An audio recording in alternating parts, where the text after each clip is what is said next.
Hi everyone, welcome to the shack for this latest weekend update video. What can I say about the weather? It's been absolutely marvellous for the past 2 or 3 weeks now. Basically raining on and off all day, every day. And since yesterday, here in West Oxfordshire and in many other parts of the country, we've had winds of up to sort of 40 plus miles an hour, and as you can see, my G5RV and my end-fed wire swaying around. I don't know why, but these days I find wind the most annoying of all weather conditions. I don't like the rain, I don't like it being particularly cold, but when you've got antennas that are susceptible to damage in high winds, as soon as I can hear the wind blowing, I start to immediately feel quite annoyed. However, my antenna thus far, well, at least that end of it, has survived very well, because I took it all down and replaced the pole, the main sort of pole in the corner of the garden there, with a telescopic aluminium affair, and then attached a 10-foot pole, aluminium pole to that. And despite the high winds we've had the past 2 days, it's fared perfectly well.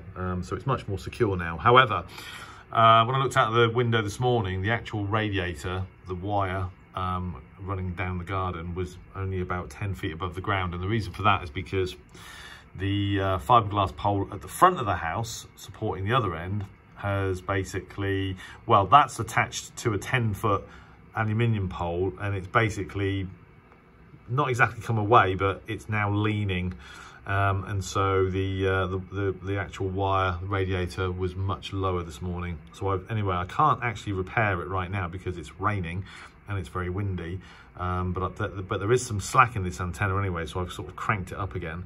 And this is rather annoying because, as you guys will remember probably from last weekend, this antenna was completely out of action because I couldn't get a decent match on top band or 80 meters, and I did eventually get it down during a window of decent weather midweek, and it was, as I suspected, a broken wire, where above the roof it got caught between a couple of roof tiles when I fixed it, which obviously damaged it, and then eventually it gave way. So having fixed it a few days ago, well, 2 or 3 days ago, it now needs fixing again. However, the good news is that although it's sort of partially collapsed at one end, I've still got a perfect match on 80 meters. I haven't tested it on top band, but I'm sure the match hasn't changed, which means that electrically there isn't any damage. It will have changed a little bit because of the height difference and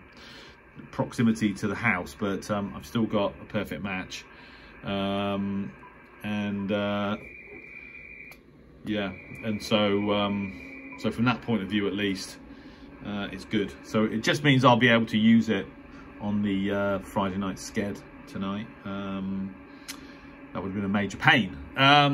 The 80 meter band today is absolutely dead as a dodo.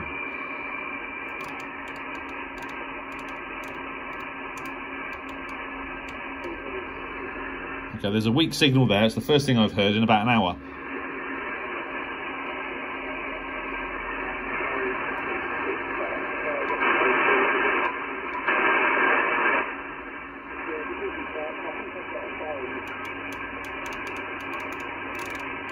Anyway,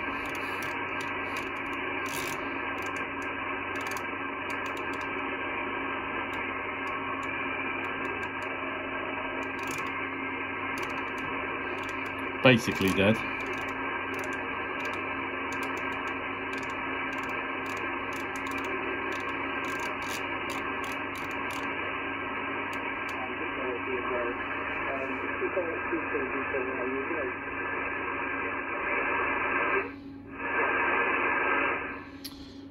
So anyway, so in doing this video today, I was actually going to report that I was going to be doing some HF work at the weekend, now that my end-fed wire is repaired.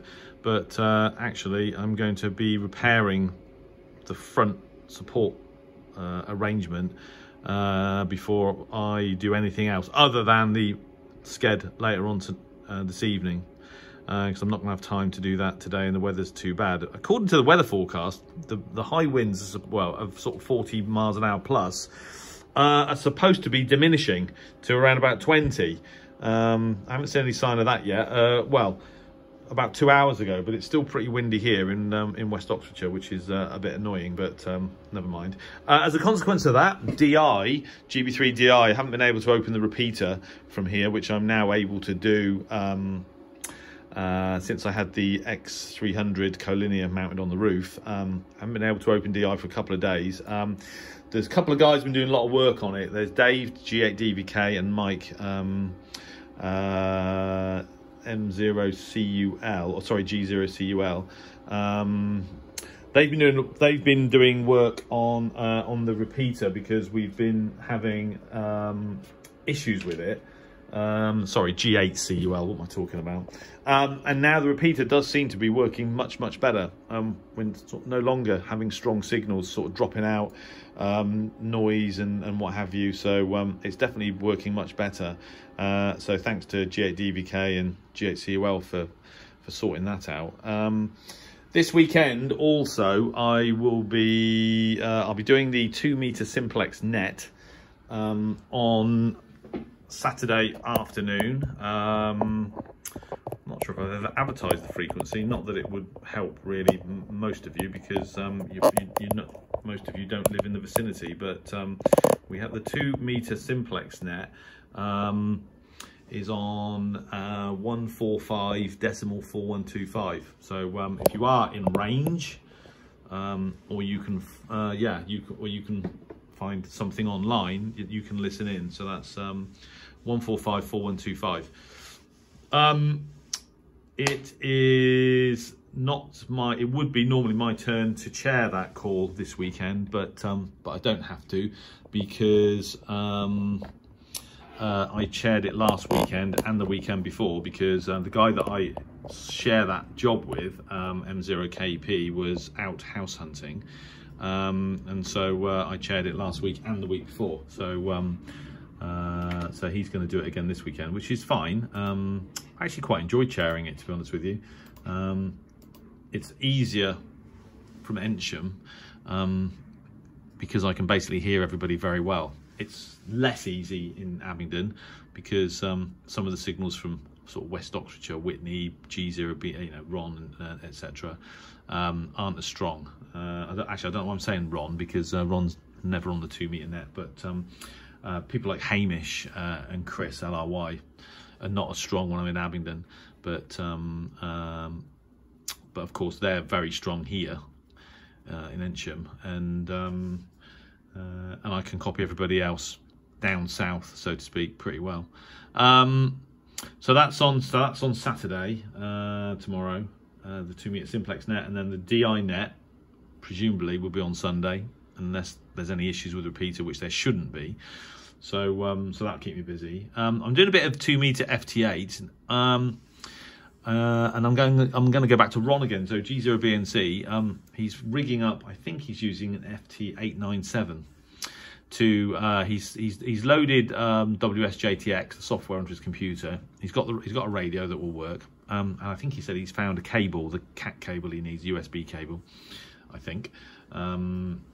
And he's going to try and get on FT8, and we were talking about this earlier on our Zoom call, and I asked him if he gets it set up, what bands he's going to be on, and he didn't actually reply, but I'm making a bet that he might appear on 2 meters, assuming that he's got his drivers loaded onto the computer, etc. I haven't done actually any 2 meters FT8 for probably about I don't know, a week maybe or so, maybe not that long. The conditions don't seem to be very good today. I'm getting up sort of north of Middlesbrough into Southern Ireland, down into sort of Portsmouth. Nothing continental. A couple of weeks ago I actually worked at a French station and a Dutch station, so not much, not getting out so far today. But FT8 is a nice thing to have running in the background if you've got other things on, which I usually have, so I'm doing that. And the other thing I'm doing, which I can only sort of partially talk about, is I got a parcel delivered to me at work yesterday, and that parcel contained a Texan PL330 and a Texan PL380. Now, you don't need to be too clever to put two and two together and figure out that this might be something to do with another article I'm writing, and you'd be right about that. I'm not going to disclose the nature of the article, what other radios might or might not be involved, but I was sent these two little beauties for testing, and to be honest with you, I don't actually know very much about them. Obviously, years ago I bought, well, on the advice of Tam actually, I bought a Texan PL310 ET, which is around here somewhere. Brilliant little radio. Can remember being stood out in the field with a long piece of wire attached to it, listening to some of the regional All India radio stations on it, for example. Very, very good little radio. I think these are probably better in terms of sensitivity. I only read good things about these. I don't even know what the differences are really. I know that the PL380 has been around a long time. I'm pretty sure that radio came out about 10 years ago. I might be wrong on that, but this is the DSP version, but I think that's right. Anyway, someone will correct me. The PL330 is new, was out this year, and still hearing good things. I've just watched a video actually, official shortwave channel, Gilles, and I think it's the 330. Anyway, one of these two radios, I think it's the 330, and yeah, it is the 330, and he's playing some audio from a shortwave station, and in the background he's got a Sangean 909X and the Texan PL990, and he's making the point that this radio is so good for like $100. Why would you bother going out and spending 2 or 3 times that on a 909X or an X2 or the PL990? And he's probably got a point actually. Sort of reminds me of the PL. What did I have? Obviously I've got a PL8. PL880. I think I had a PL680, about half the price, but in terms of sensitivity and everything, selectivity just as good, not quite the same in terms of audio. So anyway, as part of an article I'm writing, I'm going to be testing these two radios, and I'm probably going to crack them open this weekend and start having to play around with them. So that will be interesting. And I can't say any more than that, other than no, I can't say any more than that. So I'm just trying to think if I've got any similar radios. I've actually got, tell you what I have got. I've got the XH Data D808 in a box, brand new. You remember when I went to Brazil, that fated trip? Well, it was a very successful trip, but I had that radio attached to a metal sort of mesh fence during a lightning storm, and I think static. I actually thought that the radio had just blown itself up, but I think Tam was right actually when he said attached. It was probably static build-up from that fence and probably destroyed something inside it. And anyway, when I go back to the UK, I bought a new one. And it's still in the box. I don't think I've ever taken it out of the box, and that is because in the meantime, the 808 D808 sort of got overtaken by the PL880 actually, which is upstairs, and I use it as a bedside radio at the moment. So yeah, as I said, I can't say any more about that. I'd really like to actually be able to say a bit more about that, but I actually can't. So I'll have to leave it, and you'll find out when you read the article.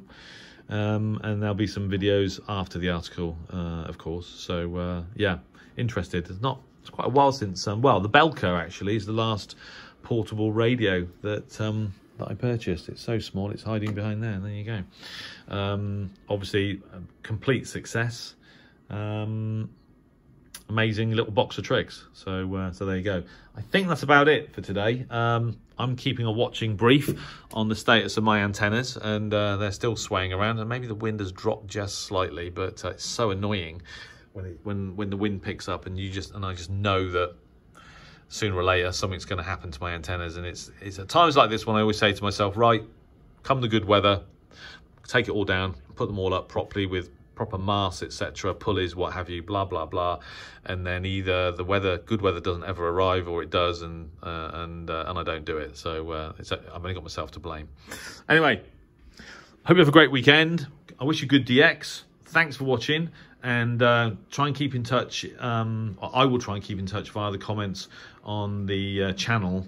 It's very, very difficult because there are so many subscribers now, but I am trying my best. So, and I am replying to some of the comments. I'm reading all of them though, so I'm sure that eventually I'll find the time to get round to everybody. So even though sometimes I might only respond with a heart or a thumbs up, I do appreciate you guys commenting, and it doesn't mean that I don't appreciate it just because I don't literally have the time to answer hundreds of messages. So please remember that. Otherwise, have a great weekend. I hope the weather picks up for you guys, as I hope it does for me here, and I'll speak to you soon. So have a great weekend. Thanks for watching, and 73.